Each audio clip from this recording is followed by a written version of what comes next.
ഇതാണോ ആ തമിഴൻ? അതെ, ഇവൻ തന്നെ. എന്നാ ഞാൻ പോട്ടെ. പോകരുത്. ഇവന്മാരെ ഞാൻ കൈകാര്യം ചെയ്യുന്ന താനും കൂടെ കാണണം. എനിക്ക് എന്താ ഇവിടെ ഒരു ശബ്ദം കേട്ടത്? അതൊരു സാമ്പിൾ വെടിക്കെട്ട. 1 മുതൽ 5 വരെ ഞാൻ എണ്ണും. ஏன் 5க்கு மேல அவருக்கு என்ன தெரியாதா? അതിനു മുമ്പ് ഈ പരട്ട തമിഴിനും കൊണ്ട് ഇവിടുന്ന് ഇറങ്ങിക്കോണം. അതെന്താ? ചോദ്യം ചോദിക്കണ്ട. തൃക്കൊടി കുടുംബത്തിനോടാ നിന്റെ കളി. ഒരു ബമ്മൂടി അറിയടാ. இன்னைக்கு என்ன தீபாவளியா? എനിക്കൊന്നും പുരിയില്ലണ്ണേ. நீ என்ன சின்ன பையன் மாதிரி ட்ரவுசர் போட்டுட்டு பெரிய பெரிய வேலைலாம் செய்யற? உனக்கு என்ன வேணும்? എണ്ണ ഇവിടെ ആർക്കും വേണ്ട. ജബാറേ, നിനക്ക് കുറച്ച് തമിഴ് അറിയാലോ. തമിഴിനോട് സംഗതി പറ. இது யார் தெரியுமா? കേരള സിംഗം. வாழை காணோம்.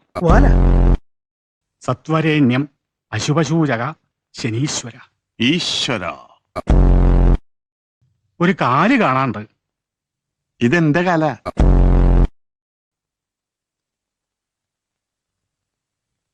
സമയം 12 കാലി. പിന്നെ കുറേശ്ശെ സർപ്പകോപം കാണുന്നുണ്ട്. ഞാൻ പറഞ്ഞില്ലേ എന്ത്? അന്ന് മുറ്റത്തിട്ട് പാമ്പിനെ കൊന്നപ്പ സർപ്പകോപം ഉണ്ടാവുന്നു. ഏത് പാമ്പ്? പാമ്പിന്റെ പേരെനിക്കറിയില്ല.